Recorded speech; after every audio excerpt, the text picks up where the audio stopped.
నారాయణాయ నమశివాయ. మహాభారతం ఆదిపర్వంలో వచ్చేసి ఆ బ్రాహ్మణుడు రాక్షసుడికి భోజనం కావాలి, దానితో పాటు ఇంట్లో ఒక మనిషి కూడా ఆహారంగా వెళ్ళాలి. సో నేను వెళ్తాను, ఆయన లేదు నువ్వు ఉండాలి అని చెప్పేసి వాళ్ళావిడ లేదు మీరిద్దరు నుండి నేను వెళ్తే వాళ్ళ కూతురు, మీరు అసలు ఎవరు కాదు వాడిని గడ్డి ప్రకటన చంపేసిన పిల్లడు అంటూ ఉండటాన్ని చూసింది. ఇక కుంతి వచ్చింది, బ్రాహ్మణ రాక్షసుని భయం వల్ల నీవు దుఃఖింప పని లేదు, ఆ రాక్షసు నుండి విముక్తిని పొందడానికి తగ్గ ఉపాయం నాకు కనిపిస్తోంది. నీకు ఒక్కడే కొడుకు బాలుడు, ఒక్కగానొక కుమార్తె దీనురాలు, వీరిద్దరు కానీ నీ భార్య కానీ నీవు కానీ రాక్షసుని వద్దకు ఆహారంగా వెళ్ళడం నాకు సమ్మతం కాదు. నాకు 5 కొడుకులు ఉన్నారు, వారిలో ఒకడు మీ బదులు ఆహార పదార్థాన్ని తీసుకొని పాపాత్ముడైనటువంటి ఆ రాక్షసుని వద్దకు పెడతాడు. అప్పుడు బ్రాహ్మణుడు అన్నాడు, నేను ఈ పని చేయను, నా జీవితం కోసం అతిథి అయిన బ్రాహ్మణుని యొక్క జీవితాన్ని బలి చేయను. కులహీనులు అధర్మపరులు కూడా ఇలాంటి పనులు చేయరు. ఒక బ్రాహ్మణుని ప్రయోజనం కోసం తనను కానీ తన కుమారుడిని కానీ విడిచిపెట్టడమే ఉచితం. నాకు ఏది మేలు కలిగిస్తుందో దానిని నిశ్చయించుకోవాలి. బ్రహ్మహత్యకు ఒప్పుకోవటమా, ఆత్మహత్యకు అంగీకరించడమా? ఈ రెండిట్లో నాకు ఆత్మవధయే మేలు చేస్తుంది. బ్రహ్మహత్య మహాపాపం, దాని నుండి బయటపడలేము. ఆత్మహత్య బుద్ధిపూర్వకంగా చేయటం లేదు కదా, ఆత్మహత్య బుద్ధిపూర్వకంగా చేయటం లేదు కనుక ఆత్మవధకు అంగీకరించడమే నాకు మేలు. నేను నాకుగా మృత్యువును కోరటం లేదు. పరులు నన్ను చంపితే దానివల్ల నాకు పాపం ఎంతమాత్రం రాదు. బుద్ధిపూర్వకంగా నేను బ్రాహ్మణ వధకు అంగీకరిస్తే అంతకంటే నీచమైన క్రూరమైన పని మరొకటి ఉండదు. దీనికి ప్రాయశ్చిత్తం కూడా లేదు. ఇంటికి వచ్చిన వాడిని, శరణు వేడుకున్న వాడిని, ప్రాణాల కోసం ప్రార్థిస్తున్న వాడిని చంపడం చాలా నీచమైంది, పండితులు కూడా అసహించుకుంటారు అని చెప్పేసి అన్నాడు. నలుగురు నిందించే పనిని చేయరాదు, నీచమైన పనిని ఎట్టి పరిస్థితులను చేయకూడదు. ఈ విధంగా ఆపత్కాలంలో చేయలేనటువంటి ధర్మాలను తెలిసిన మహాత్ములు చెబుతున్నారు కనుక భార్యాపుత్ర సహితంగా నేను స్వయంగా మరణించడమే మంచిది. ఏ పరిస్థితులలోనూ బ్రాహ్మణ వధకు నేను అనుమతించను. బ్రాహ్మణుని రక్షించాలనేది నా స్థిరమైన అభిప్రాయం. నాకు 100 మంది కుమారులున్నా ఏ కుమారుడు అనిష్టమైనటువంటి వాడు కాదు. కానీ ఈ రాక్షసుడు నా కుమారుడిని చంపడానికి సమర్థుడు కాదు. నా కొడుకు చాలా శక్తి కలవాడు, మంత్రసిద్ధిని పొందినవాడు, తేజస్శాలి. మీరు పంపిన భోజనాన్ని నా కొడుకు రాక్షసుని వద్దకు చేరుస్తాడు, రాక్షసు నుండి తాను విముక్తిని కూడా పొందుతాడు. ఇది నా నిశ్చిత అభిప్రాయం. మీరేమో భయపడొద్దయ్యా, బ్రాహ్మణుల్ని రక్షించాలని నేను చెప్తున్నానయ్యా, బ్రాహ్మణులు చంపుకొని నేను అంటలేదయ్యా, నా కొడుకు మామూలుడు కాదయ్యా, ఆ రాక్షసుని చంపి వస్తాడయ్యా అని అంటూ. నా పుత్రుడు చాలామంది రాక్షసులను ఢీకొన్నాడు, ఎంతోమంది రాక్షసులను చూశాడు, వారెంతో బలవంతులు, మహాశరీరులు, కానీ వారందరూ నా కొడుకు చేతిలో చచ్చిపోయారు. ఈ విషయం మీరు ఎవరితో చెప్పొద్దు. కుతూహలంతో విద్యలని ఆశించేవారు నా కొడుకులను నాకు దూరం చేసే ప్రమాదం ఉంది. సో మీరు ఎవరికి చెప్పకండి. నన్ను నా కొడుకుల్ని చంపడానికి వచ్చు దూరం చేయడానికి చాలామంది రెడీగా ఉన్నారు. మీకోసం చెప్తున్నా, ఈ అప్డేట్ అయినా ఉంది. ఒకవేళ నా సుతులు గురువు ఆజ్ఞను పొందకుండా ఏదైనా విద్యను ఉపదేశించినా ఆ విద్య ఆశించిన ఫలితాన్ని ఇవ్వదని పెద్దలు అంటారు. కుంతి ఇలా చెప్పగానే ఆ విప్రుడు భార్య పరమానందపడ్డారు. అమృత సమానమైన కుంతి మాటలు విని వారు ఆమెను గౌరవించారు. తర్వాత కుంతి బ్రాహ్మణుడు కలిసి భీమసేనుడితో చేయవలసింది మొత్తం చెప్పారు. భీముడు అలాగే చేస్తానని చెప్పేసి వారిద్దరికి చెప్పాడు. ఇక నేను ఈ పని చేస్తానని భీమసేనుడు ప్రతిజ్ఞ చేశాడు. తర్వాత పాండవులందరూ భిక్షను తీసుకుని ఇంటికి తిరిగి వచ్చారు. పాండు కుమారుడు యుధిష్ఠిరుడు భీమసేనుని ఆకారాన్ని చూడగానే ఏదో చేయబోతుండని గ్రహించాడు. పిదప రహస్యంగా తల్లిని సమీపించి ఇలా ప్రశ్నించాడు, భయంకర పరాక్రముడు భీమసేనుడు ఏం చేయబోతున్నాడు? ఆ పనిని నీ అనుమతితో చేస్తున్నాడా, లేక తనకు తానే చేయబోతున్నాడా? అప్పుడు కుంతి అన్నది, బ్రాహ్మణుని యొక్క ప్రయోజనం కోసము ఈ నగరానికి విముక్తిని కల్పించడానికి శత్రుమర్ధనుడు భీమసేనుడు నా ఆదేశంతోనే ఈ పనిని చేస్తున్నాడు.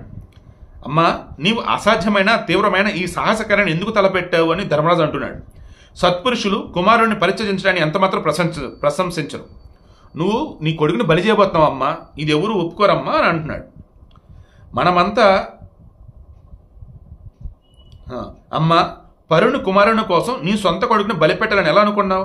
నీవు పుత్రత్యాగం ద్వారా లోకానికి వేదానికి విరుద్ధమైన పనిని చేస్తున్నావు కదా. మనమంతా భీమసేనుని పరాక్రమాన్ని నమ్ముకునే కదా సుఖంగా నిద్రపోగలుగుతున్నాం. భీముని పరాక్రమం ద్వారానే కదా నీచులు అపహరించిన రాజ్యాన్ని తిరిగి సాధించాలని కోరుకుంటున్నాం. అసామాన్య పరాక్రమశాలి అయినటువంటి భీముని బలాన్ని తలుచుకునే కదా దుర్యోధనుడు శకునితో పాటు దుఃఖంతో రాత్రులే నిద్ర లేకుండా గడుపుతున్నాడు. మనమంతా భీముని పరాక్రమం వల్లే కదా లక్కేంటి నుంచి ఇతర పాపాత్ముల నుండి కూడా బయటపడగలిగాం. అతని చేతనే కదా దుర్మార్గుడైనటువంటి పురోచనుడు చంపబడ్డాడు. భీముని బలం మీద నమ్మకంతోనే కదా సంపదలతో నిండి ఈ భూమిని ధృతరాష్ట్ర సుతులను సంహరించి తిరిగి పొందాలని భావించగలుగుతున్నాం. అటువంటి భీమసేనుని ఏమీ ఆలోచించి నీవు విడిచిపెట్టాలనుకుంటున్నావు? అనుభవించిన దుఃఖాల వల్ల మనసుతో పాటు నీకు బుద్ధి కూడా నశించలేదు కదా అని అన్నాడు. అప్పుడు కుంతి అంటుంది, యుధిష్ఠిరా, నీవు భీముని విషయంలో బాధపడాల్సిన పని లేదు. ఈ నా ప్రయత్నం తెలివి తక్కువతనం వల్ల చేస్తున్నది కాదు. ఈ బ్రాహ్మణుని ఇంటిలో మనం అందరం చాలా సుఖంగా బ్రతుకుతున్నాం. దుర్యోధనాదులకు తెలియకుండా క్రోధాదులకు అతీతంగా గౌరవంగా మనమంతా జీవించగలుగుతున్నాం. బ్రాహ్మణుని ఉపకారానికి ప్రత్యుపకారం చేయాలని ఈ పనికి పూనుకున్నా. నశించిపోని ఉపకారం చేసిన వాడి నిజమైనటువంటి మానవుడు. ఉపకారాన్ని పొందినవాడు దానికి ఎన్నో రెట్లు ప్రత్యుపకారం చేయాలి. భీముని పరాక్రమం చూశాను. లక్క ఇంటిలో గొప్ప పని చేశాడు. హిడుముని సంహరించాడు. నాకు ఈ కారణాల వల్ల వృకోదరుని మీద నమ్మకం ఏర్పడింది. భీముని యొక్క బాహుబలం చాలా గొప్పది. 10,000 ఏనుగుల బలం కలవాడు. కనుకనే ఏనుగుల వంటి మిమ్మల్ని అందరిని కూడా వారణావతం నుండి బయటకు తీసుకుని రాగలిగాడు భీమసేనుడు. బలంలో వృకోదరునితో సమానుడు మరొకడు లేడు. యుద్ధంలో సాక్షాత్తు వజ్రప్రాణి అయినటువంటి ఇంద్రుడే వచ్చినా ఎదుర్కొనగల సమర్థుడు భీముడు. పుట్టిన వెంటనే ఒకసారి భీముడు నా ఒడి నుండి జారి పర్వతం మీద పడ్డాడు. ఇతని శరీర భారం వల్ల నల్లరాయి నుగ్గైపోయింది. కానీ భీమునికి మాత్రం గాయం కాలేదు. యుధిష్ఠిరా, ఈ విషయాన్ని అంతటిని పర్యాలోచించే భీముని యొక్క బలాన్ని అంచనా వేసుకుని బ్రాహ్మణుడికి ప్రత్యుపకారం చేయాలని నేను నిశ్చయించాను.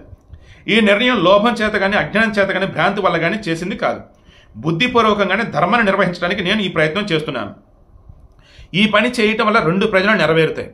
బ్రాహ్మణుడికి ప్రత్యుపకారం చేయటం ఒకటి, ధర్మాన్ని ఆచరించడం రెండవది. బ్రాహ్మణునికి అవసరమైన ప్రయోజనాన్ని సమకూర్చే క్షత్రియుడు శుభప్రదమైన లోకాలను పొందుతాడని నేను నమ్ముతున్నాను. ఒక క్షత్రియుడు మరొక క్షత్రియుని యొక్క ప్రాణాలను రక్షిస్తే అతడు ఈ లోకంలోనూ పరలోకంలోనూ కూడా గొప్ప కీర్తిని సంపాదిస్తాడు. ఈ లోకంలో వైశ్యునికి సహాయం చేసిన క్షత్రియుడు అతడు అన్ని లోకాలను ప్రజలను సంతోషింపజేస్తాడు, సందేహం లేదు. శరణన్న శూద్రుని ప్రాణభయం నుండి రక్షించిన రాజు తిరిగి ఈ లోకంలో ధనధాన్యాలైనటువంటి రాజులచే పూజింపబడే వంశంలో జన్మిస్తాడు. సో ఓవరాల్ పైన మొత్తం మీరు చూడండి, బ్రాహ్మణుల గురించి, క్షత్రియుల గురించి, వైశ్యుల గురించి, శూద్రుల గురించి, అన్ని వర్ణాల గురించి కూడా ఇక్కడ ఏం యాక్షన్ చేస్తున్నారు? ఆపదలో ఉన్నటువంటి వారిని కాపాడాలి. ప్రాణభయంతో భీతిల్లి అలల్లాడిపోతున్నటువంటి వారిని రక్షించాలి. అది క్షత్రుని యొక్క ధర్మం అని చెప్తున్నారు. పురుష వంశ ప్రదీప, దుర్లభ ప్రజ్ఞశాలి వ్యాస భగవానుడు నాకు ఈ విషయాన్ని తెలియజేశాడు. కనుక ఈ విధంగా చేయాలని నేను భావించానని చెప్పేసి కుంతి ధర్మరాజుతో చెప్తుంది.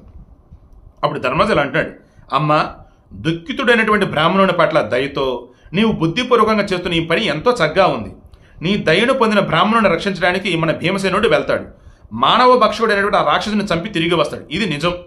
అమ్మ, ఈ విషయాన్ని నగరంలోని జనులెవరికి తెలియకుండా పూర్తి చేయాలి. దానికి తగినట్లుగా ఈ బ్రాహ్మణునితో నీవు మాట్లాడి అతనికి విషయం అర్థమయ్యేటట్లు చెప్పాలి. ఎందుకు? మరలా ఏ మాత్రం ఎవరికైనా తెలిసిందో మనం ఎక్కడున్న విషయం తెలిసిద్ది. మరలా దుర్యోధనుడు మిగతా బ్యాచ్ వస్తారు, మనం చంపేస్తారు. జాగ్రత్త అమ్మా అని చెప్పేసి మన ధర్మరాజు చెప్తున్నాడు. నెక్స్ట్ ఏమైంది రేపు డిస్కస్ చేద్దాం.